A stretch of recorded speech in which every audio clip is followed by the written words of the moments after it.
Hello दोस्तों, मैं हूं मुकेश वर्मा और आज मैं स्टार्ट करने जा रहा हूं एनसीईआरटी 9th क्लास के मैथ का फर्स्ट चैप्टर जिसका नाम है संख्या पद्धति। चलिए दोस्तों देखते हैं संख्या पद्धति क्या होती है।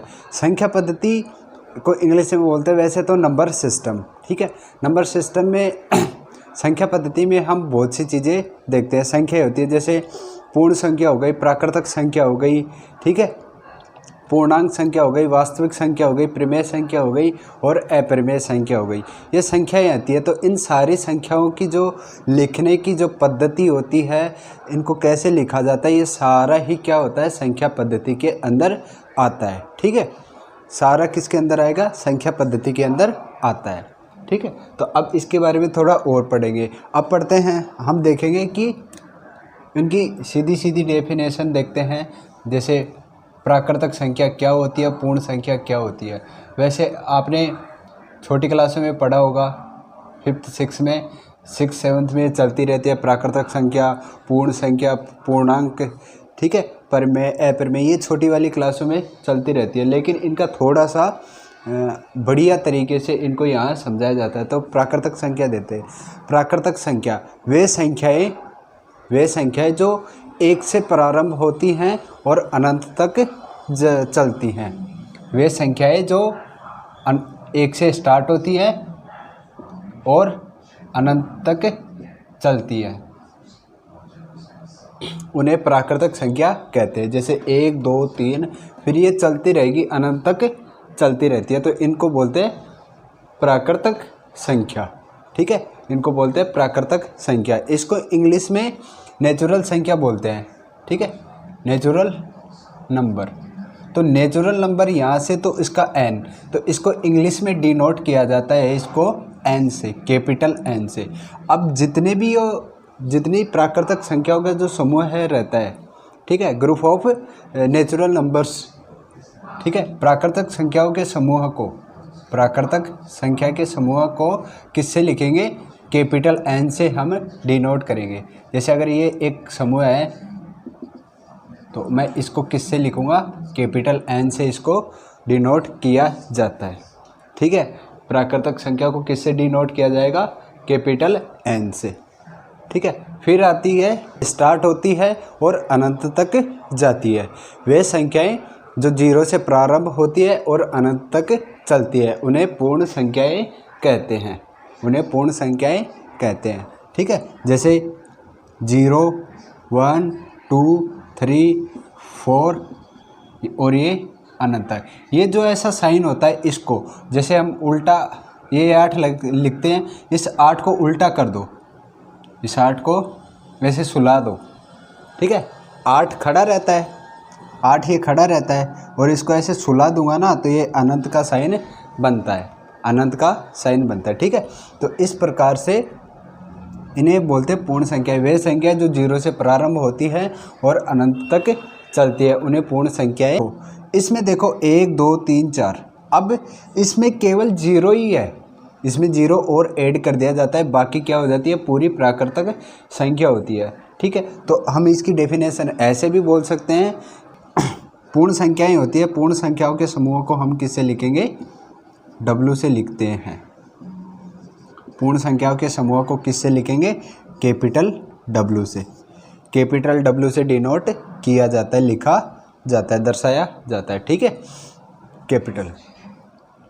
इतना याद रखेंगे, ठीक है। अब देखो, कई बार आपसे थोड़ा सा एडवांस क्वेश्चन पूछ लिया जाता है, ठीक है। जैसे कोई लिख दे कि पूर्ण संख्याएं प्राकृतिक संख्याएं होती है, प्राकृतिक संख्या होती है, संख्याएं होती है।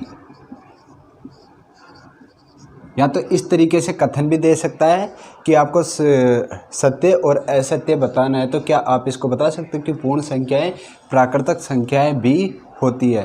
तो इस तरीके से स्टेटमेंट आपको दिया जा सकता है, पूछा जा सकता है, तो आप उसका क्या बताओगे। देखो 1 2 3 4 अनंत तक, इसमें देखो 1 2 3 4 अनंत तक चलती है, तो इस जीरो को हटा दे, इस जीरो को हटा दे तो ये प्राकृतिक संख्या है, सिर्फ जीरो ही तो आता है।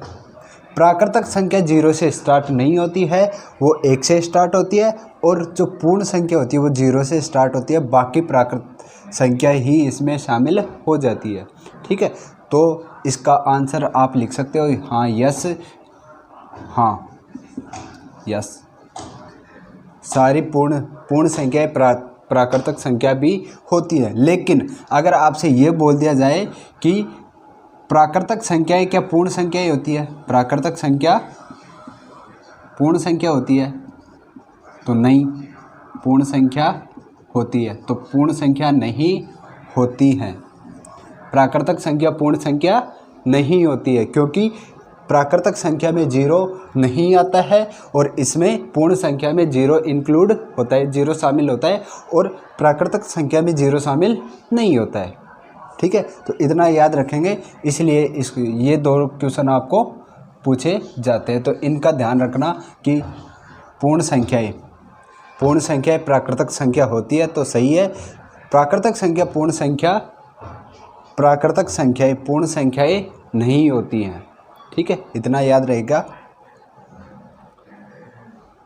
हम पूर्णांक संख्याएं क्या होती हैं, तो वे संख्याएं जिनको एक रेखा पे दर्शाया जाता है, जिसमें ऋणात्मक संख्या यानी कि माइनस की संख्या, धनात्मक प्लस की संख्याएं शामिल होती हैं, उन्हें पूर्णांक संख्या कहते हैं।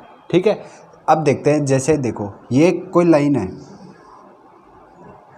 ये एक लाइन है, इस पे देखो बीच में रहेगा जीरो। अब इसके ये वाला साइड है राइट साइड में रहेंगे प्लस के 2 3 4 5 1 2 3 4 5। लेफ्ट साइड में रहेंगे माइनस के अंक,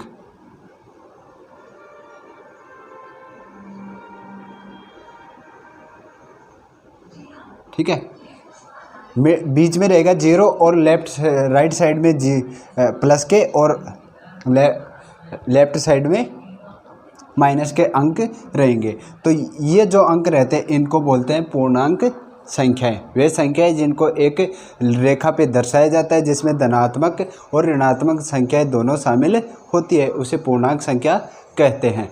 अगर आप इस रेखा पे दाईं तरफ अगर आप आगे बढ़ते हो या लेफ़्ट साइड में अगर आप चलते हो तो माइनस की संख्या आपको मिलेगी, अगर आप लेफ़्ट साइड में अगर आप जाते हो राइट साइड में अगर आप जाओगे तो आपको मिलेगा प्लस के अंक। ठीक है, तो इस तरीके से आपको ये पूछा ये हो सकता है। ठीक है, तो ये डेफिनेशन थी पूर्णांक संख्या। इनकी डेफिनेशन देखते हैं, तो वे संख्याएं जिनको P/Q के रूप में लिखा जा सकता है, वे संख्याएं जिनको P/Q के रूप में लिखा जा सकता है परिमेय संख्याएं कहते हैं। यहाँ P व Q, ये P और मैंने Q लिखा है, वो क्या है, P व Q यहाँ पूर्ण संख्याएं हैं। ठीक है, इतनी डेफिनेशन लिख दी, इतना। ठीक है, अब ये बात आपको ज़रूर याद रखनी है कि जहाँ Q is not equal to 0, कि जहाँ पे Q बराबर नहीं है 0 के। ठीक है, Q is not equal to 0। अब ये लाइन क्यों ज़रूरी है उसका थोड़ा सा यहाँ देख लें, उसको हम समझते हैं क्यों ज़रूरी है। देखो, कोई भी संख्या है जिसको P/Q के रूप में लिखा जा सकता है। जैसे एग्जांपल देखो, एग्जांपल ये है 2/3, ठीक है, 3/2, 5/2, 6/2, ये सारे इसके एग्जाम्पल्स है। ठीक है, ये सारी क्या है, परिमेय संख्या, इनको हम P/Q के रूप में लिख सकते हैं, P/Q के रूप में लिख सकते हैं। अब देखो, जैसे ये मेरे पास है, ठीक है, ये मेरे, ठीक है, अब देखो ऊपर कोई भी संख्या याद रख लेना, ये बातें सबसे मेन इम्पोर्टेंट बातें हैं, ध्यान से सुनना। वो क्या है, किसी भी अगर जीरो में किसी भी संख्या का अगर मैं भाग देता हूँ तो आंसर कितना आएगा, 0।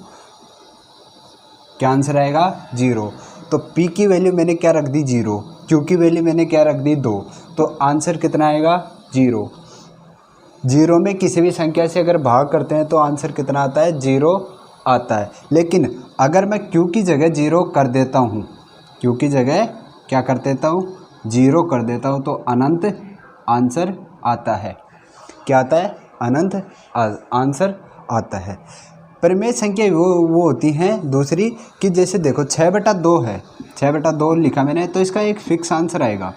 6/2, 2 को 6 से भाग किया तो 3 आंसर आया, एक फिक्स आंसर आएगा। यानी कि जो इसका आप डिवाइड करते रहोगे किसी भी नंबर को संख्या से, तो वो आगे कहीं ना कहीं जाके एक क्लोज हो जाएगी, यानी कि शांत हो जाएगी, अशांत नहीं होगी। लेकिन अनंत का मतलब है कहीं पर भी ये ठहर नहीं रही है। तो अगर 0 q के बराबर अगर 0 होता है तो इसका अनंत आता है, और अनंत परिमेय संख्या में नहीं होता है, अनंत परिमेय संख्या में नहीं होता है। तो अगर आपको परिमेय संख्या की अगर डेफिनेशन लिखवा रहे हैं तो आपको ये बात ज़रूर लिखनी पड़ेगी, जहाँ q is not equal to 0। तो कभी भी p आप 0 कर सकते हो, लेकिन आप q 0 नहीं कर सकते। क्यों अगर 0 किया आपने तो 0 करते ही आंसर क्या आएगा, इसका अनंत आएगा। और अनंत अपरिमेय संख्या में होता है, परिमेय संख्या में कहीं पर भी नहीं होता है। तो ये बात सबसे मेन इम्पोर्टेंट है, वो याद रख लेना, ठीक है।